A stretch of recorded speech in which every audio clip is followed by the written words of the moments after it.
Well, we're here today at Forest Lawn Cemetery, right off of Main Street, in this kind of hidden gem of Buffalo, right, Sandy? Tell me about what's right next to us. Sure. So today we're in Forest Lawn, just downstream of Main Street, where Scajaquada Creek comes above ground for the first time in 3.5 miles after being buried under the city of Buffalo. Scajaquada goes underground at Cheektowaga Town Park and comes up here in Forest Lawn.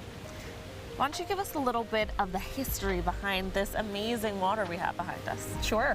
So Scajaquada Creek originates in Lancaster, New York, and it flows from Lancaster down to the mouth, which is the Niagara River in Black Rock. It's 13 miles long, and it encompasses 5 municipalities and 29 square miles of watershed.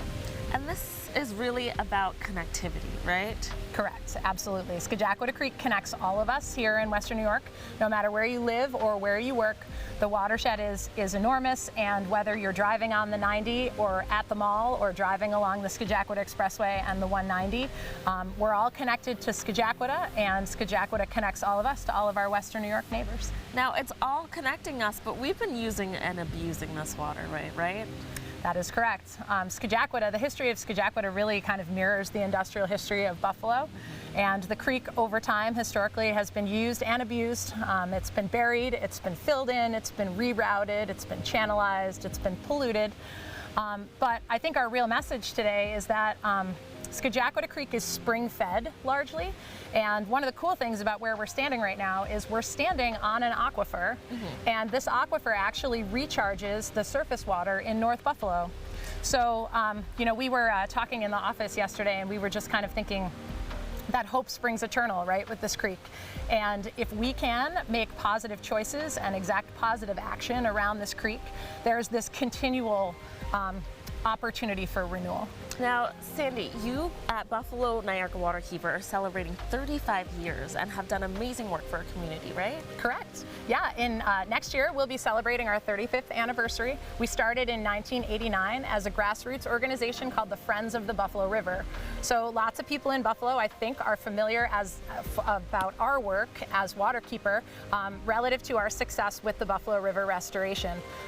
We have secured federal funding for that project. We've worked with numerous partners. We've engaged numerous community members around the restoration and recovery of the Buffalo River. So we were really excited to have been the catalyst for a lot of that work, and also to be the stewards of that work going forward. And the thing we're most excited about right now on the eve of our 35th anniversary is being able to take everything that we learned and all those relationships that we've developed and really start to point that work towards Scajaquada Creek, and really hopefully have our next 35 years be focused on bringing the success that we brought to the Buffalo River to Scajaquada Creek. Now, Buffalo Niagara Waterkeeper has gotten some federal funding, right? Correct. Tell me about that. Yeah, we're super excited. It's an exciting time for Scajaquada Creek. Buffalo Niagara Waterkeeper has secured several sources of federal funding over the last few months to support a community vision for restoration of Scajaquada Creek, which engages lots of community partners. We're also engaged in a pretty technical project with the Army Corps of Engineers in a section of Scajaquada up near Cheektowaga. But it's a really, really exciting time for us to get moving on something that we've been really excited about doing for a long time. And that leads us to celebrations that we're having this September. Sure. Tell us all about that. Absolutely. So this whole month is called Scajaquada September. It's our 4th annual celebration of Scajaquada Creek. And we invite everybody in the community to come out and join us.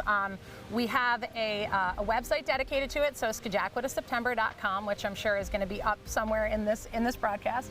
But you know, we have a series of lunch and learns that we'll be doing over the course of the month, where we'll engage folks with the history of the creek, but also engage them with our work on the creek specifically. And we're going to have one of those lunch and learns that basically focuses on our partner organizations and the work that they're doing in Western New York and in the creek. And you'll also get some really cool video footage of just the creek from headwaters to mouth. We're also having a cleanup early in the month of September that we invite the community to register for. That's going to be down in the lower Scajaquada corridor, just downstream of Hoyt Lake, and it'll be a great opportunity for community members to come out and help us clean the shoreline, but also to help us collect data around the different kinds of trash and litter that we're collecting in the corridor, that we can basically help to compile into a larger data set that we use year-round to talk about marine debris in Western New York. In addition, we've got a community visioning session that's going to happen toward the end of September, and that community visioning session is going to be at the Galleria Mall, and it's going to be an opportunity for folks to learn about us and our partners, learn about Skajakwata, hear about Skajakwata if they haven't already, and really help to engage with us in the first steps of the visioning process for the creek restoration. And then last but not least, we have Scavenger Hunt, which is kind of the centerpiece of Skajakwata September. We've been running the Scavenger Hunt this will be the 3rd year, and last year we got an app, and it's basically this really cool opportunity for teams of people to explore the lower Skajakwata corridor and answer trivia questions and meet us at different locations, and then have a party celebrating all of the opportunity and Skajakwata in general afterwards at the Cider Hall down on Chandler Street. Nice. So, yeah. Tons of events will be happening this Yeah, September, totally. all celebrating and educating people about the Skajakwata. So thank you so much for what you guys do. And viewers, if you'd like to learn more information, we have that coming up for you. If you would like to learn more about the Guardians of Western New York's freshwater for over 30 years, you can find it on their website, vnwaterkeeper.org.